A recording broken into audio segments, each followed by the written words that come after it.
اعوذ باللہ من الشیطان الرجیم بسم اللہ الرحمن الرحیم عن ابی ہریرہ رضی اللہ عنہ،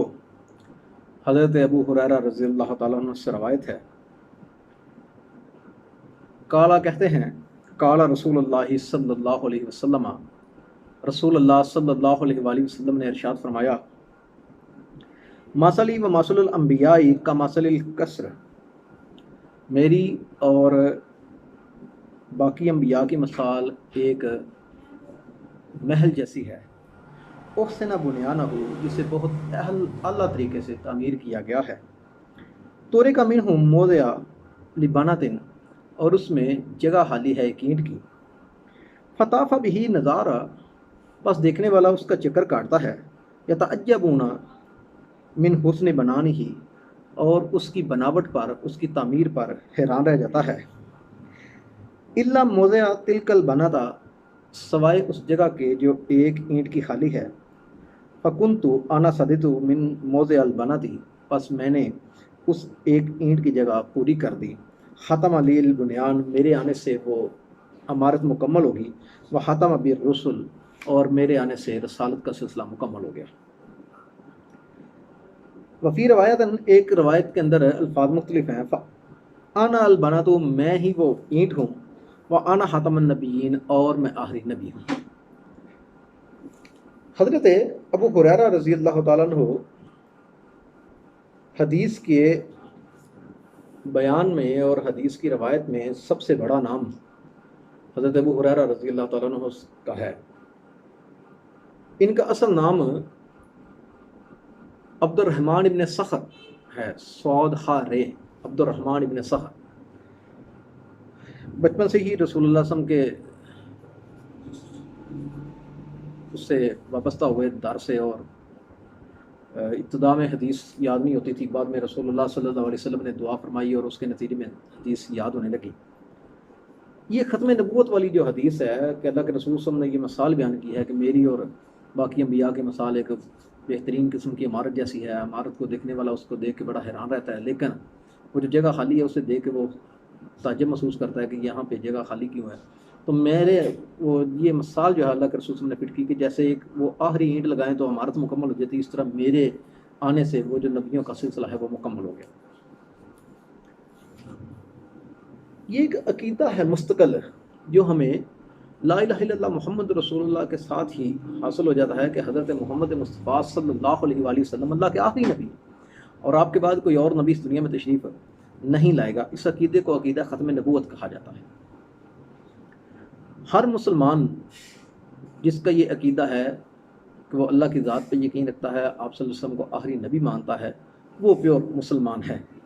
اور جو لوگ اس عقیدے کے منحرف ہیں، اس عقیدے سے، وہ لوگ مسلمان کہلوانے کے حقدار نہیں ہیں اور انہیں مسلمانوں کے اندر شمار نہیں کیا جاتا۔ اللہ رب العزت نے قرآن مجید فرقان حمید کے اندر ارشاد فرمایا ہے، ما کان محمد ابا احد من رجالکم ولکن رسول اللہ وخاتم النبیین، محمد تمہارے مردوں میں سے کسی کے باپ نہیں بلکہ وہ اللہ کے رسول اور آخری نبی ہیں۔ اچھا، یہاں پر خالق لم یزل نے خود قرآن میں واضح لفظوں میں حضرت صلی اللہ علیہ وسلم کی ختم نبوت کا اعلان فرما دیا۔ ختم کے لفظی معنی ہوتا ہے مہر لگا دینا، بند کر دینا، تصدیق کرنا، اس چیز کی اتھینٹیکیشن۔ اگر ہم مہر لگانے اور بند کرنے کے اعتبار سے بھی دیکھیں یا اتھینٹیکیشن کے اعتبار سے دیکھیں تو رسول اللہ صلی اللہ علیہ وسلم کی جو ذات اقدس ہے، اس نے پہلے جو انبیاء کا نظام تھا، جو سلسلہ چل رہا تھا حضرت آدم علیہ السلام سے حضرت عیسیٰ علیہ السلام تک جو چلا، اور اللہ کے رسول صلی اللہ علیہ وسلم کے آنے سے وہ سرب مہر ہو گیا اور آپ صلی اللہ علیہ وسلم نے سلسلے کو روک دیا، ختم کر دیا۔ اب آپ کے بعد کوئی اور نبی تشریف اس دنیا میں نہیں لائیں گے۔ یہاں پر ایک چھوٹا سا نقطہ یہ بھی ہے کہ بعض لوگ یہ کہتے ہیں کہ حضرت عیسیٰ علیہ السلام اس دنیا میں آئیں گے، کرسچن جو ہیں وہ اس بات کو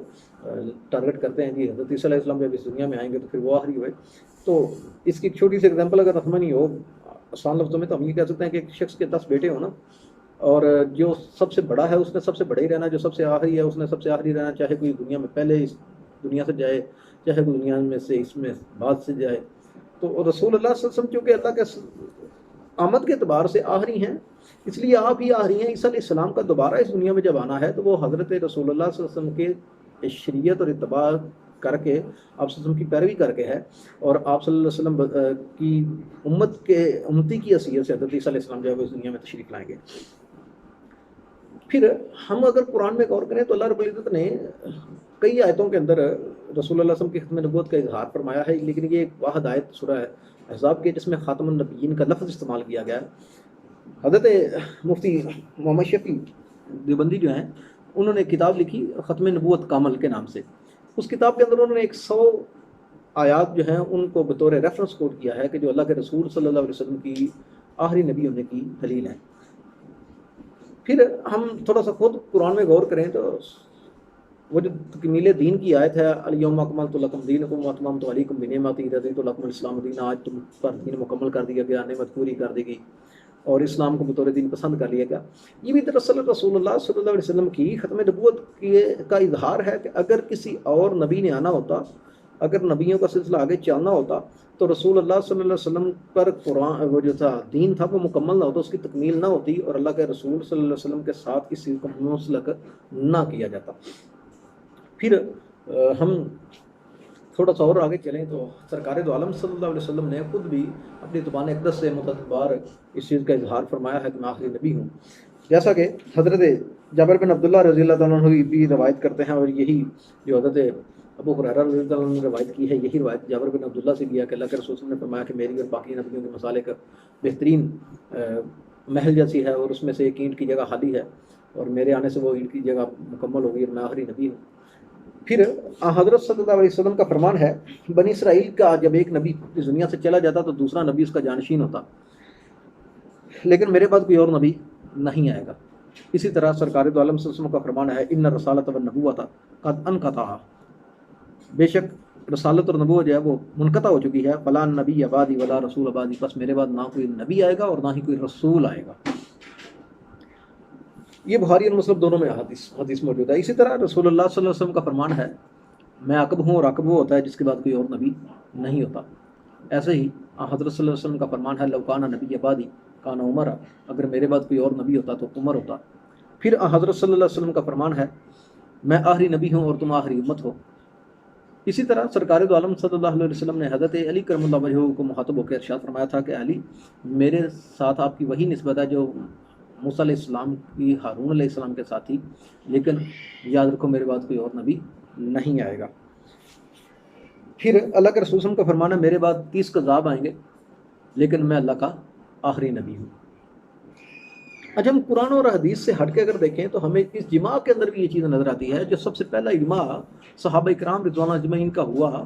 وہ ختم نبوت پر ہی تھا۔ جب مسلمہ کذاب نے نبی ہونے کا دعویٰ کیا تو صحابہ کرام رضوان اللہ اجمعین سر جڑ کے بیٹھ گئے حضرت ابوبکر صدیق رضی اللہ عنہ کے زمانے میں کہ کیا کیا جائے۔ تو سارے صحابہ کا یہ پہلا اجماع تھا کہ چونکہ حضرت صلی اللہ علیہ وسلم اللہ کے آخری نبی ہیں، لہٰذا وہ شخص جو نبی ہونے کا دعویٰ کرتا ہے اس کے خلاف جہاد کیا جائے گا۔ اس کے نتیجے میں مسلمہ کے خلاف جہاد کیا گیا، جو جنگ یمامہ کی شکل میں ہمارے سامنے آتا ہے۔ ہم اس سے ہٹ کے اگر دیکھیں تو رسول اللہ صلی اللہ علیہ وسلم کے اس دنیا سے پردہ فرما جانے کے بعد حضرت ابوبکر صدیق رضی اللہ عنہ کی خلافت سے سن 12 ہجری میں جب جنگ یمامہ ہوئی ہے، تب سے لے کے آج تک پوری امت محمدیہ، ہر دور کے علماء اور فقہاء، مشائخ، بزرگان دین اور عام لوگ اس بات پر متفق ہیں کہ حضرت صلی اللہ علیہ وسلم اللہ کے آخری نبی ہیں اور آپ کے بعد کوئی اور نبی اس دنیا میں تشریف نہیں لائے گا، اور جو بھی آپ صلی اللہ علیہ وسلم کے بعد نبی ہونے کا دعویٰ کرتا ہے وہ جھوٹا ہے، کذاب ہے۔ کذاب جو ہے یہ سپرلیٹو ڈگری جسے آپ کہہ سکتے ہیں وہ ہے، جیسے ہم گڈ کے لیے بیسٹ کے فارم استعمال کرتے ہیں، اسی طرح جھوٹے کے لیے عربی کے اندر کاذب کا لفظ استعمال ہوتا ہے، اور کاذب کی جو سپرلیٹو فارم ہے وہ ہے کذاب، سب سے بڑا جھوٹا۔ تو یہ بہت بڑی بات ہے کہ جو شخص نبی ہونے کا دعویٰ کرتے سرکار دو عالم صلی اللہ علیہ وسلم کے بعد، اس سے بڑا جھوٹا چونکہ اور کوئی ہو ہی نہیں سکتا، اس لیے اس کو کذاب کا لفظ جو ہے اس کے ساتھ استعمال کیا جاتا ہے۔ نبی کرم صلی اللہ علیہ وسلم کے پردہ فرما جانے کے بعد بہت سے لوگوں نے یہ کام شروع کیا، مثلا مسلمہ کذاب تھا، اسود انسی تھا، ایک خاتون تھی سجا بنت حارث، اسی طرح طلحہ بن خویلد تھا، اور پھر اس کے بعد ہم دیکھیں تو سلسلہ آگے بڑھتا رہا، اور اسی سلسلے کی ایک کڑی جو ہے وہ مرزا غلام احمد قادیانی بھی ہے، اور آج کے جو احمدی لوگ جو اپنے آپ کو کہلاتے ہیں اور جو مرزا غلام احمد کے پیروکار ہیں، یہ بھی شرعاً اور قانوناً